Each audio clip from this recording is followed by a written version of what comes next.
Before you ever won a race or lined up on a gate, you already knew the logo you wanted on your chest. Fox Racing. For decades, that logo has defined what winning looks like in motocross. This is how a small California company became motocross's most iconic brand. In the early 1970s, Southern California was the center of the American motocross universe. The weather was perfect, the tracks were everywhere, and the culture around the sport was building fast. Motocross was not a mainstream industry yet. It was a tight community of riders who lived and breathed it, and the gear they could get wasn't always purpose-built for what they were doing. Jeff Fox understood that gap. He launched MotoX Fox as a parts and accessories business, rooted in that Southern California racing culture from the beginning. The company wasn't conceived as a lifestyle brand. It was performance-driven, built by someone who understood what riders actually needed and what they actually wanted. What separated Fox early was not just product quality but visual identity. At a time when most gear blended together, Fox understood something that many competitors hadn't figured out yet. Motocross is a visual sport. Every race is photographed, every podium is photographed, every gate drop, every jump face, every finish line, all of it captured. If your rider is winning, you want people to be able to see exactly who made that gear from 50 feet away.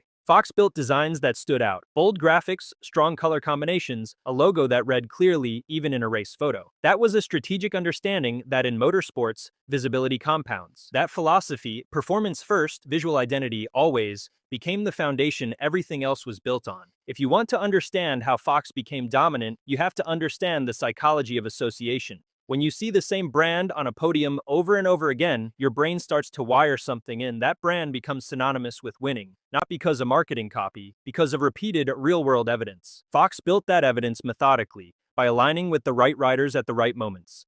Jeremy McGrath defined Supercross in the 1990s. 7 titles, a riding style so smooth and precise that he essentially set the template for what modern SX looked like. McGrath wasn't just a champion, he was the face of the sport at the exact moment it was breaking into mainstream consciousness. Stadium shows, network TV coverage beginning to reach wider audiences, Supercross becoming a spectacle. And McGrath, the man at the center of all of it, was wearing Fox. Jeremy McGrath defined Supercross in the 1990s. He made people care about it. 7 AMA Supercross championships, a record that still stands today. His riding style was unlike anything the sport had seen. He had this ability to make a 252 stroke look like it was doing exactly what he asked. He popularized the knack, swinging one leg behind him to the opposite side of the bike midair over the finish line jump, then snapping it back before landing, at a time when nobody else was thinking about style points mid-race. That move alone told you everything about who Jeremy McGrath was. Off the bike, he was equally bankable. Easy smile, California cool. The kind of rider sponsors dream about and fans genuinely liked. He was aspirational. Kids wanted to ride like him. They also wanted to dress like him, talk like him, carry themselves like him. That crossover, from athlete to personality, is rare in any sport. In motocross in the 1990s, it was unheard of. For Fox, McGrath wasn't just a champion. He was a walking advertisement for everything the brand wanted to represent. Winning, style, and a certain effortless confidence that money can't manufacture. Every photo, every podium, every magazine cover, Fox logo front and center, on the most recognizable face in the sport at its most visible moment. That's not a sponsorship but a brand-defining relationship,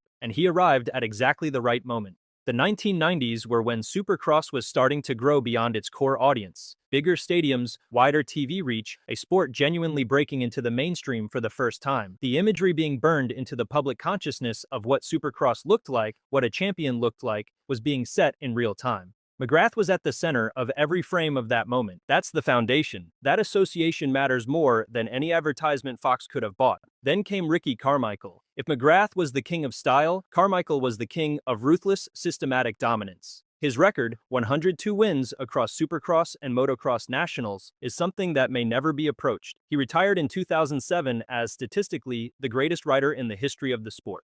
What made Carmichael particularly valuable to Fox was the contrast he provided. Where McGrath was cool and charismatic, RC was gritty and relentless. He was the guy who outworked everyone, outprepared everyone, and then went out and proved it every weekend. That kind of story, the grinder who becomes the greatest, resonates differently than natural talent. It resonates with every amateur who has ever put in early mornings at the track believing that effort compounds. Carmichael was proof that it does. During an era when younger fans were forming their permanent impressions of what greatness in motocross looked like, Carmichael was the template. And he was draped in Fox. Then James Stewart. There has never been anyone in motocross who rode with the kind of explosive, breathtaking aggression that Stewart brought. He changed technique, the way riders approached whoops, the way they attacked rhythm sections, the scrub that he popularized, and that every serious rider now uses instinctively. Stewart was appointment television. When Bubba was on the gate, people watched differently. He brought tension into every lap, and Fox was there for that chapter too.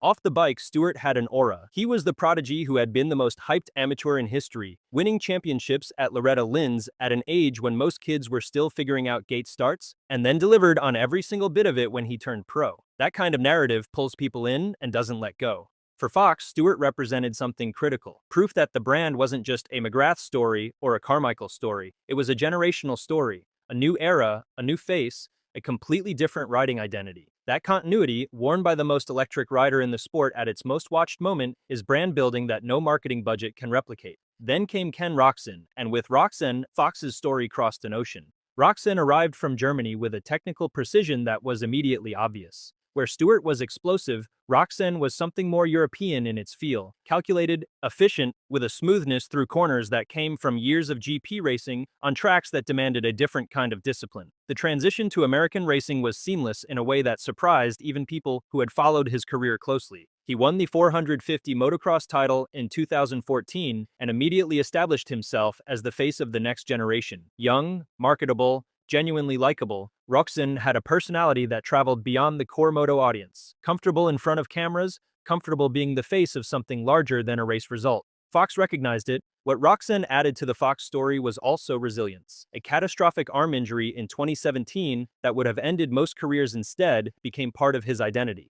He came back multiple times, and through every injury and every comeback, the Fox logo stayed on his chest. That kind of loyalty, visible through the hardest moments a professional athlete can face, carries a different weight than a podium photo. For Fox, Roczen wasn't just another champion, but a proof that the best riders in the world, from any country at any stage of their career, still saw Fox as the place they wanted to be. Fox didn't just sponsor athletes, it consistently aligned with the riders who were going to shape what the sport looked like for their generation. That's not luck, but a brand that understood the value of the right relationship at the right moment. When a generation of kids grew up watching Carmichael win everything in sight and then watched Stewart rewrite the rulebook, the image they burned into memory was Fox. That image doesn't go away. 20 years later, those same fans are still in the sport, and that association is still hardwired. Here's where Fox's story separates from every other gear brand in the industry. Most motocross companies made great gear. Some of them backed great riders, but almost none of them made the leap from racewear to cultural symbol the way Fox did. And the timing of when they did it matters enormously. The early 2000s were a perfect storm for action sports culture breaking into the mainstream. BMX was exploding. FMX, freestyle motocross,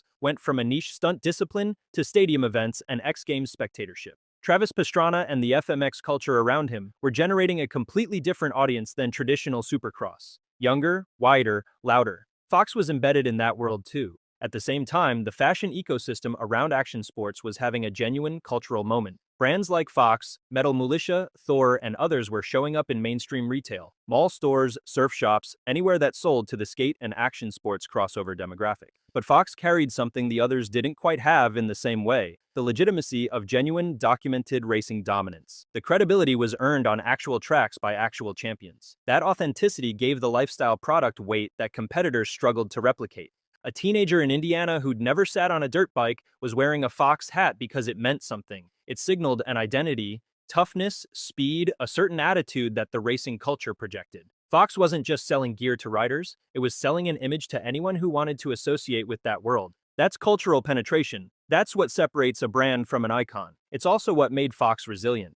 Brands that only exist inside their sport are vulnerable to the sport's cycles. If race attendance dips, if TV deals change, if a generation of dominant riders retires. But a brand that has made itself into a lifestyle symbol has a wider base. Fox built both simultaneously, which is why it survived shifts in the industry that damaged competitors. Ask any serious amateur racer what gear deal would mean the most to them. The answer, more often than not, is still Fox. Not because of any single product feature, though the V3 and V3 RS helmet line is genuinely well regarded for both protection technology and weight, but because of what that logo on your back represents in the culture of this sport. That's called brand equity, and Fox has accumulated more of it than almost any other name in the industry. Part of it is the factory look. When you see Fox graphics that reference factory team colorways, the looks worn by Carmichael at the height of his run, or the Stewart-era color combinations, there's an immediate visual shorthand. It connects you to something larger than your own racing. It places you in a lineage. Part of it is the athlete pipeline Fox has consistently maintained. They've developed relationships with riders through the amateur ranks, building loyalty that carries into professional careers. That kind of long-term investment creates genuine alignment between athlete and brand. Riders who actually choose Fox, not just riders who wear it because the check is biggest. And part of it is simply heritage. Fox has been doing this long enough that multiple generations of riders have grown up watching Fox on the podium. A 40-year-old former racer who watched McGrath has a Fox association burned in from the 1990s. His younger sibling who came up watching Stewart has a different era. Same logo, the brand maintained a consistent visual identity while the sport evolved around it. That consistency is rare. Most brands chase trends, Fox largely made them. Walk into any Supercross stadium right now and look at the broadcast. The cameras following the race leaders, the podium shots, the press backgrounds, Fox is still in that frame, still at the front. And in 2026, Fox made a move that signals exactly where the brand is planting its flag for the next era. Hayden Deegan, the most talked about young rider in the sport, and a personality that generates noise far beyond the moto world, signed a head-to-toe Fox deal in November 2025. He debuted in Fox gear at his very first 450 class race, at the World Supercross opener in Buenos Aires. First race in the big class, Fox on his back. Deegan is everything Fox has historically looked for in an ambassador. He's polarizing in the best possible way, the kind of rider people have strong opinions about, which means people are paying attention. His riding is aggressive and creative. His personal brand, built around the Deegan's identity, has its own energy, its own attitude, its own audience that extends into music, lifestyle, and culture. Sound familiar? That crossover is the same blueprint Fox has followed since McGrath was doing knack-knacks in front of 65,000 people in the 1990s. The DNGR signature collection Fox built around him says everything about how seriously the brand is investing in this relationship. This isn't a jersey deal, but a generational bet. The same kind Fox made on McGrath, on Carmichael, on Stewart. Different era, same instinct. The through line from 1974 to right now is unbroken. Fox finds the riders who are about to define what the sport looks like next, and it gets there first. Fox still feels premium to the rider who grew up watching that lineage. It still feels like aspiration to the amateur who wants to make it. And it still reads as legitimacy to the casual fan who only knows a handful of brand names in the sport. That's the definition of iconic, meaning it carries weight regardless of the moment, because the history behind it is real, documented, and still visible every time the gate drops. Fox helped define what motocross looks like, but sometimes a rider comes along who refuses to fit the mold. If you want to see what happens when talent becomes bigger than the sport itself, watch this next. Why Travis Pastrana was too big for the sport that made him.